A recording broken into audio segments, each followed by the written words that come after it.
Policy बाजार पर 1 करोड़ रुपए का टर्म लाइफ इंश्योरेंस केवल 450 रुपए महीने से शुरू। वाह!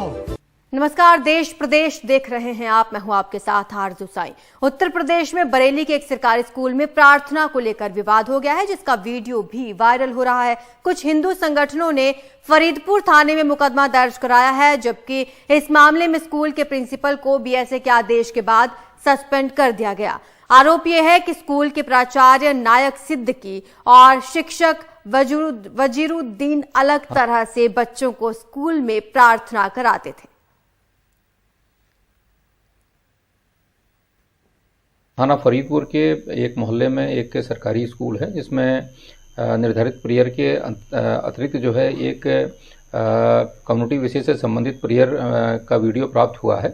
इस संदर्भ में थाना फरीदपुर पर शिकायत प्राप्त होने पर अभियोग भी पंजीकृत कराया गया है।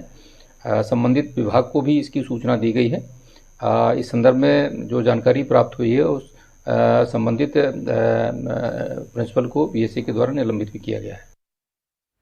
शिवराज सरकार के खिलाफ कांग्रेस की तरफ से लाए गए अविश्वास प्रस्ताव पर चर्चा के बाद मध्य प्रदेश विधानसभा का शीतकालीन सत्र अनिश्चित काल के लिए स्थगित कर दिया गया है।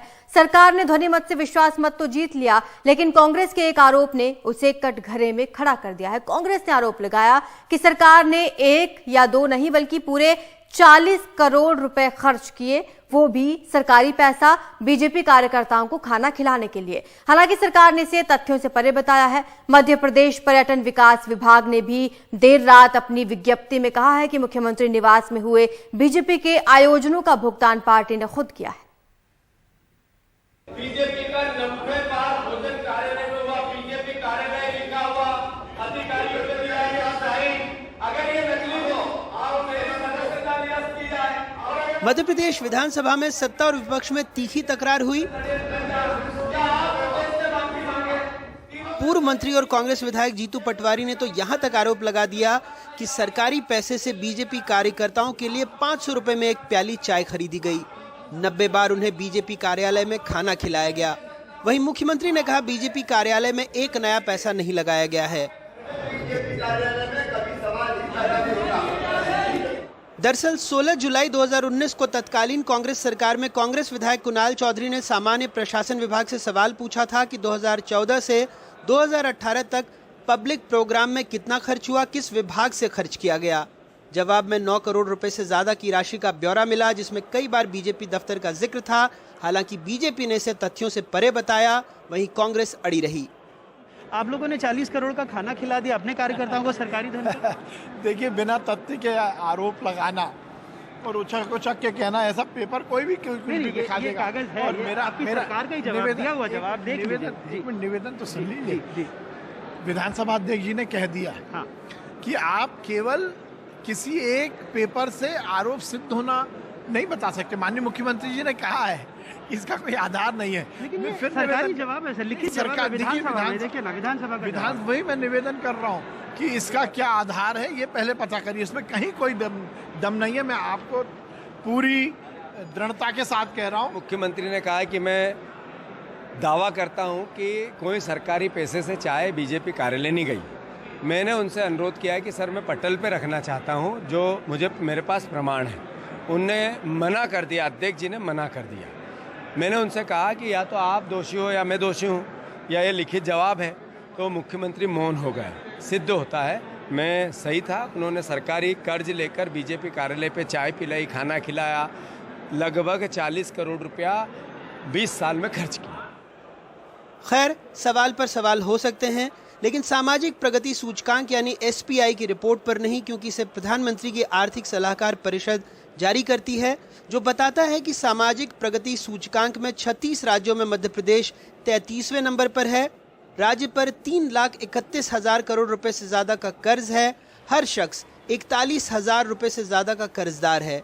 अब शायद दफ्तर की मिठाई ज्यादा मीठी लगे।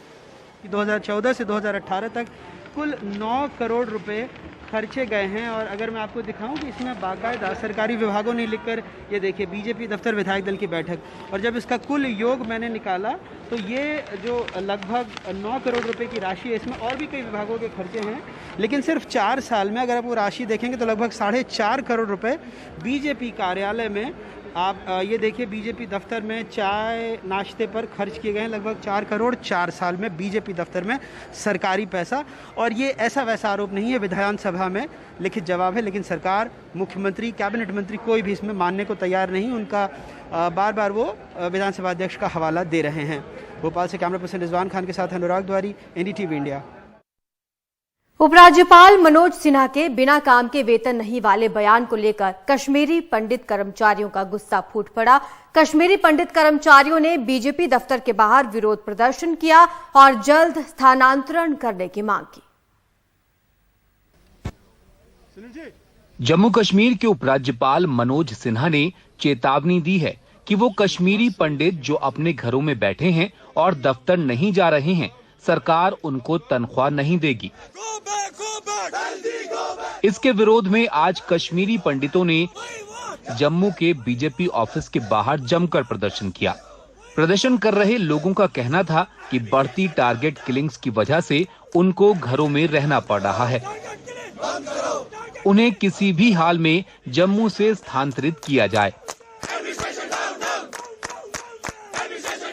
जो अभी भी LG साहब के तरफ से स्टेटमेंट आया prime ministers employment package employees को लेकर, it has hurt the sentiments of the PM package employees and our families. हमें एक्सपेक्टेशन नहीं थी, हमें एक्सपेक्टेशन थी कि वहां से इस तरह का स्टेटमेंट आए जिससे हमारे इश्यूज जो है वो रिजॉल्व होंगे, लेकिन जिस तरह स्टेटमेंट आया कि आप एम्प्लॉयज की सैलरी जो है अगस्त के बाद नहीं दे सकते हैं, उनको कश्मीर में काम करना है। हमने काम से कभी मना नहीं किया, मगर हमारी जानों की सिक्योरिटी जो है वो भी एडमिनिस्ट्रेशन की रिस्पॉन्सिबिलिटी है कि उसको इंश्योर करना है। उपराज्यपाल मनोज सिन्हा ने कहा कि उनका संदेश कश्मीरी पंडितों के लिए साफ है और उन्हें ये समझना चाहिए। 31 अगस्त तक की तनख्वाह सबको दे दी गई, लेकिन अब ये नहीं हो सकता है कि घर बैठ करके तनख्वाह दी जाए। ये बात एक क्लियर एंड लाउड मैसेज है, ये सबको सुनना चाहिए, समझना चाहिए। बीजेपी मुख्यालय के बाहर प्रदर्शन करने पहुंचे कश्मीरी पंडितों को बीजेपी के नेताओं ने भरोसा दिलाया कि पार्टी उनके लिए एक ट्रांसफर पॉलिसी का समर्थन करती है और ये पॉलिसी हर हाल में लाई जाएगी। भैणां साड़ियां रोन ते फिर साडा इत्थे होने दा मकसद ही कोई नहीं है। वादा करने कि ट्रांसफर पॉलिसी करवाइए रहोगे भावें जो मर्जी होए।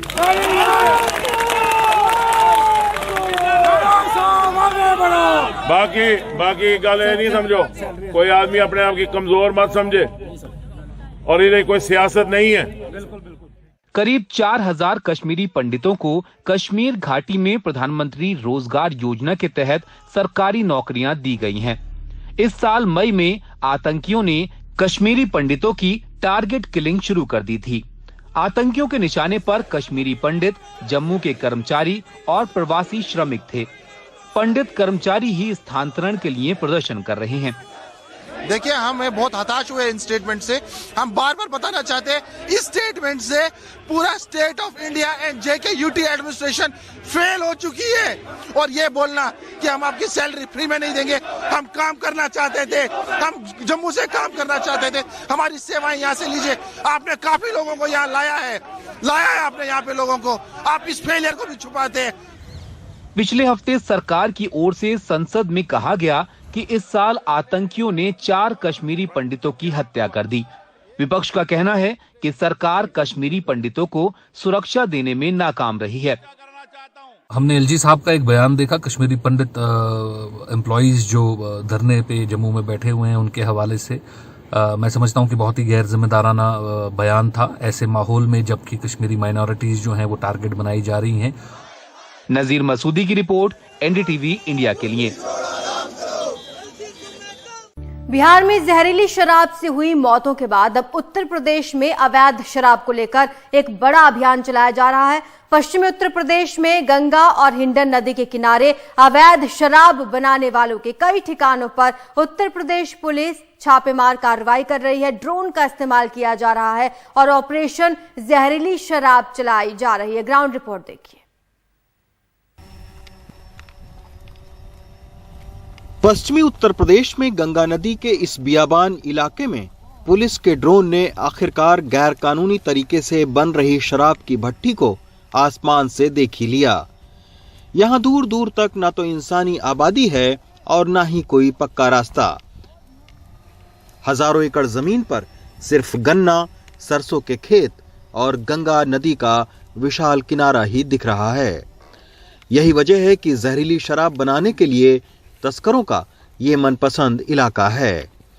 लेकिन अब पुलिस ड्रोन से कैसे जहरीली शराब की भट्टियों को खोज रही है, ये जानने के लिए हम पहुंचे गढ़मुक्तेश्वर कोतवाली।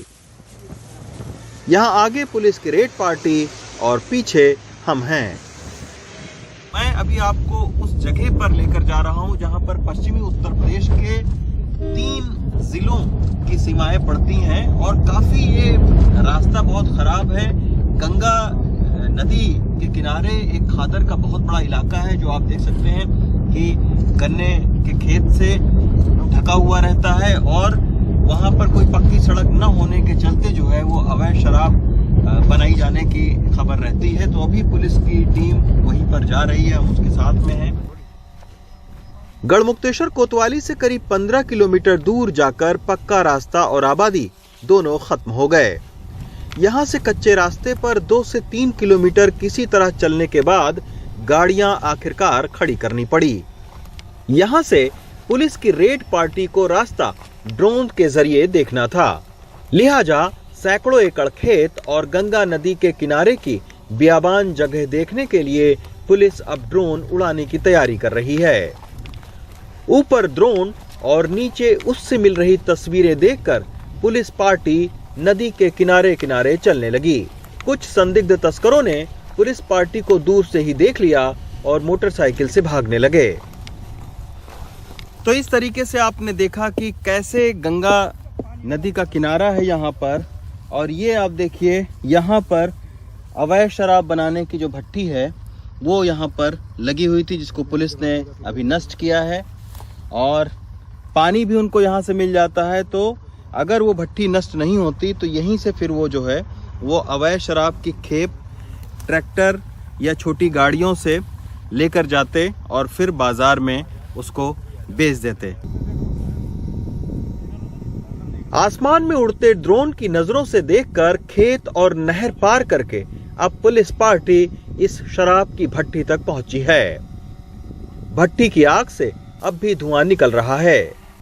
यहाँ इस भट्टी में करीब 190 लीटर अवैध शराब बन रही थी, लिहाजा पुलिस की एक दूसरी पार्टी ने भागे तस्करों को भी धर दबोचा है।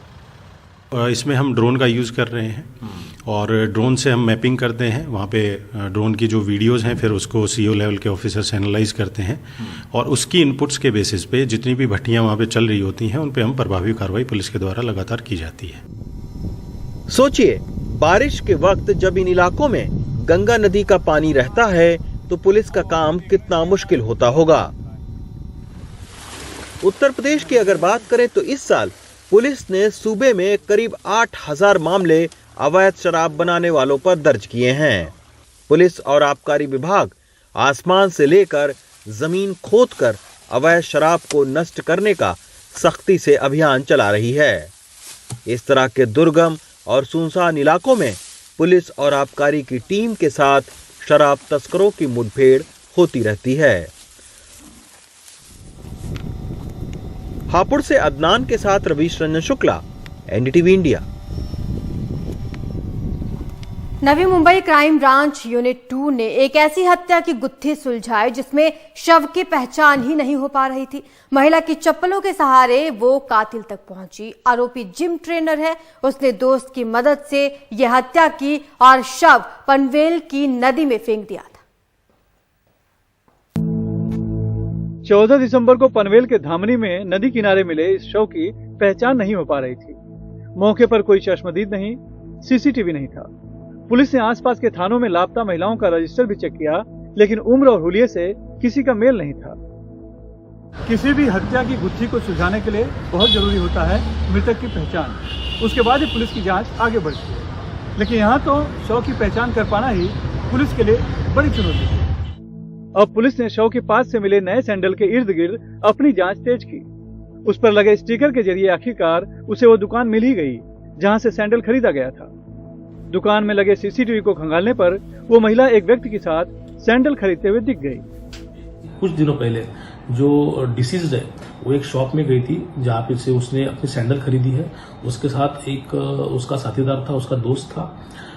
हमें काफी तहकीकात के बाद ये पता चला कि वो किसी जिम में ट्रेनर का काम करता है। जितने नवी मुंबई में जिम है, इसमें जब हमने तहकीकात की तब घनसोली में एक जिम में एज अ पर्सनल ट्रेनर करके काम करता है, ऐसी मालूमात मिली। पुलिस ने जिम ट्रेनर रियाज खान और फिर उसके साथी इमरान शेख दोनों को गिरफ्तार कर लिया।